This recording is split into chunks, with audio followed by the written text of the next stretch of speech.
hari ini mengingatkan saya pada apa yang saya alami 21 tahun lalu. 21 tahun lalu, dari sebuah desa di kota kecil di Gunung Lawu, saya merantau ke kota ini, Yogyakarta, untuk kuliah di universitas ini, Universitas Gadjah Mada, yang menjadi impian banyak orang di negeri ini. Bahkan hingga saat ini, UGM masih jadi impian banyak orang. Kala itu, kuliah di universitas negeri menjadi impian bukan hanya karena itu wujud pencapaian, tapi karena biayanya jauh lebih murah daripada kuliah di universitas swasta. SPP saya saat itu satu semester Rp500.000. Itu saja sudah cukup menjadi beban untuk kebanyakan mahasiswa. Tapi kemudian di awal semester pertama ada kebijakan tambahan biaya operasional pendidikan BOP sebesar Rp500.000 juga. Artinya setiap mahasiswa harus membayar total Rp1 juta tiap satu semester. Kami tidak bisa terima. Tahun 2002, 21 tahun lalu, mahasiswa angkatan saya bergerak untuk melawan kebijakan BOP. Kami demo ke Baleirung. Selama beberapa hari kami menduduki Baleirung untuk menyampaikan tuntutan kami. Syahdan, tuntutan kami dipenuhi. BOP ditangguhkan, dihapuskan. Setidaknya hingga angkatan kami selesai 4-5 tahun kemudian, tidak ada BOP. Tidak ada biaya tambahan SPP Rp500.000 yang kami harus bayarkan setiap semester itu. Satu periode perjuangan itu meyakinkan saya atas dua hal. Pertama, tidak ada kebijakan apapun yang tidak bisa diubah. Kita adalah kunci dalam mendorong perubahan itu. Kedua, penghapusan biaya yang dibebankan pada mahasiswa, pada siswa, sangat dimungkinkan. Penghapusan biaya itu nyatanya tidak serta-merta berdampak pada penurunan kualitas pendidikan.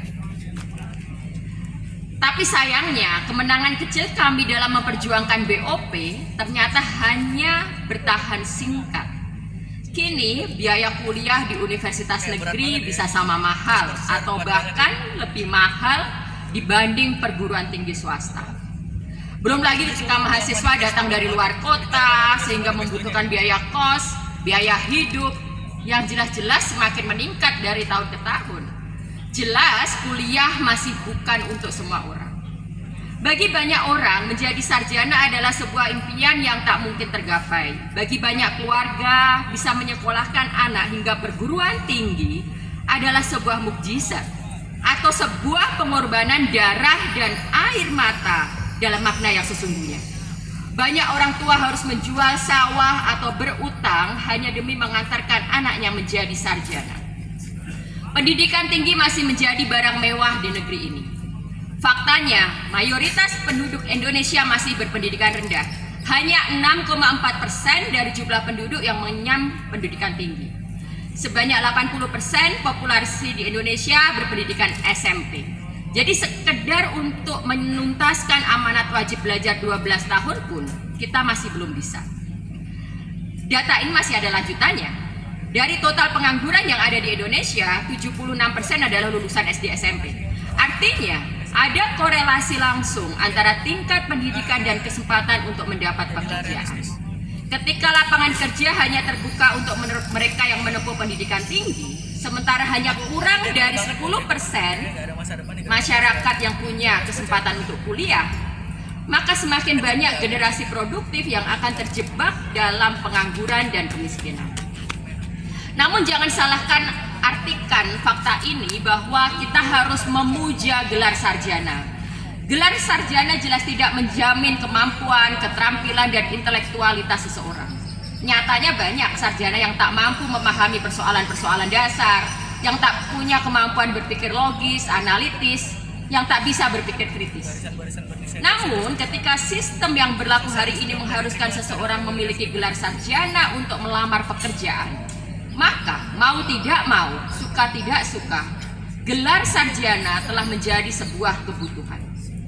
Tanpa gelar sarjana, seseorang kehilangan akses, kehilangan kesempatan. Di sisi lain, kita melihat sebuah ironi besar di negeri ini. Bisa dikatakan kearifan lokal khas Indonesia. Pejabat-pejabat berlomba untuk punya gelar doktor, baik itu dengan mengambil studi S3 di universitas negeri yang kredibel, universitas swasta, atau bahkan universitas yang dipertanyakan akreditasinya. Atau bahkan sekarang yang paling lebih dianggap keren dan mulia, berebut mendapat gelar doktor honoris causa atau profesor kehormatan. Gelar doktor yang sesungguhnya menandakan bahwa seseorang memiliki kelayakan sebagai seorang peneliti dan sesungguhnya hanya dibutuhkan untuk kerja-kerja akademis, kini dianggap sebagai pengesahan atas derajat dan kemuliaan bupati, wali kota, menteri, anggota DPR, pejabat publik. Semuanya dengan bangga menuliskan nama lengkap bergelar doktor. Saat ini hanya 0,02% penduduk Indonesia yang bergelar S3 dan banyak yang justru hanya mengambil doktor tanpa memberi dampak pada perkembangan riset dan pengetahuan. Kita akhirnya pura-pura maklum, dipaksa untuk menelan kembali pertanyaan kita. Apakah iya Bapak Ibu pejabat itu sempat meneliti? Sempat menuliskan penelitiannya?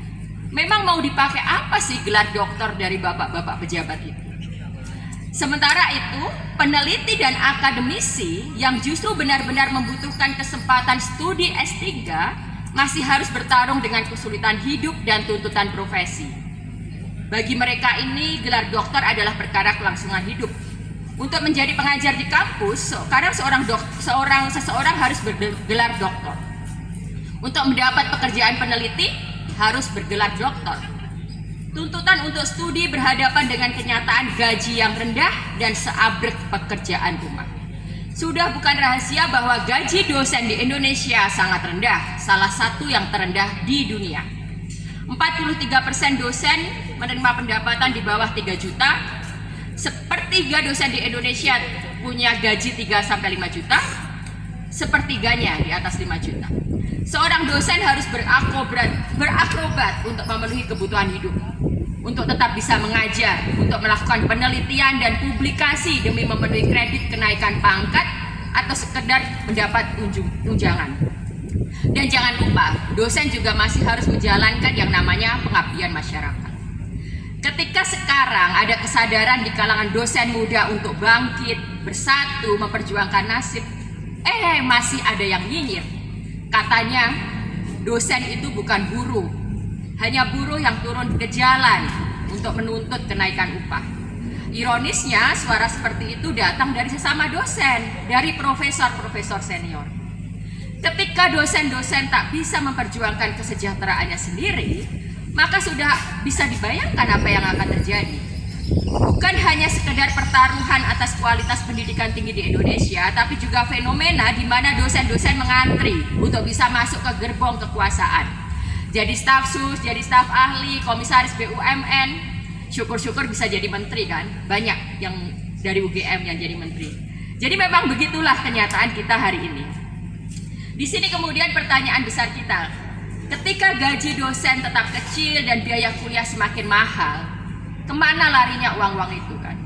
Ada semacam mitos dalam dunia pendidikan yang mengatakan bahwa pendidikan tinggi memang harus mahal karena biaya operasional perguruan tinggi juga tidak murah. Tapi mitos seperti ini sebenarnya berkembang karena terpengaruh oleh sistem pendidikan yang sekarang berjalan di misalnya Amerika Serikat yang memang menerapkan liberalisasi sistem pendidikan.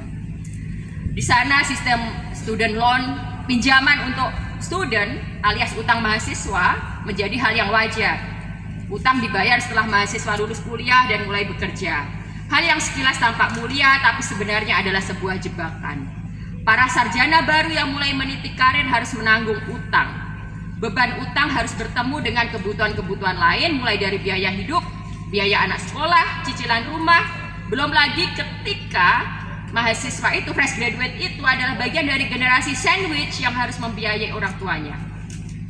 Dalam kondisi seperti ini, pendidikan tinggi ternyata tidak menjadi elevator untuk mengangkat kelas ekonomi seseorang. Dan nyatanya dalam penelitian-penelitian mutakhir, kita bisa melihat bahwa ternyata ada kesalahan besar dalam sistem pendidikan ala Amerika itu. Misalnya dalam penelitian terbaru dari Robert Samuel, bisa dicari sendiri nanti teman-teman, biaya yang dibebankan pada seorang mahasiswa itu ternyata digunakan untuk semuanya, dari administrasi, operasional, sampai kemudian kebutuhan riset dan penggajian. Nah, ini tentu skema yang tidak adil ketika semua itu dibebankan pada seorang mahasiswa undergraduate. Nah, apalagi kemudian kalau kita melihat sistem di Amerika, kalau seorang mahasiswa tidak mampu bayar, ya udah mereka ditendang karena nanti akan ada mahasiswa internasional yang masuk. Jangan sampai yang seperti ini juga terjadi di Indonesia. Kamu nggak mampu bayar UKT, kamu ditendang karena kemudian akan ada banyak mahasiswa-mahasiswa yang mungkin bisa masuk kelas internasional. Jadi kebijakan serupa ini diterapkan di perguruan tinggi di Indonesia sejak adanya kebijakan perguruan tinggi badan hukum. Dengan status PTNBN ini, perguruan tinggi memiliki otonomi dalam mengelola keuangan sekaligus mencari pendapatan untuk membiayai pengeluaran. Inilah yang kemudian kita kenal dengan adanya uang kuliah tunggal yang seolah-olah menyesuaikan kemampuan mahasiswa, tapi ternyata kita lihat banyak kasus di mana-mana mahasiswa tidak mampu membayar UKT. Kebijakan inilah yang menjadi alasan mengapa biaya pendidikan tinggi di Indonesia menjadi mahal serta naik tiap tahunnya. Apa dampaknya jika biaya kuliah naik terus dari tahun ke tahun? Kita akan berada pada situasi yang saya definisikan sebagai, ini dari apa yang saya riset dari studi saya definisikan ini sebagai imposter nation, bangsa yang imposter dengan beberapa ciri. Misalnya pertama, kehilangan daya kritis. Ketika mahasiswa generasi muda terbebani bahkan dihantui oleh bayaran kuliah yang mahal, pelan-pelan mereka akan kehilangan keberanian. Keberanian untuk mengkritik, keberanian untuk mempertanyakan sesuatu. Mahasiswa akan kehilangan independensi.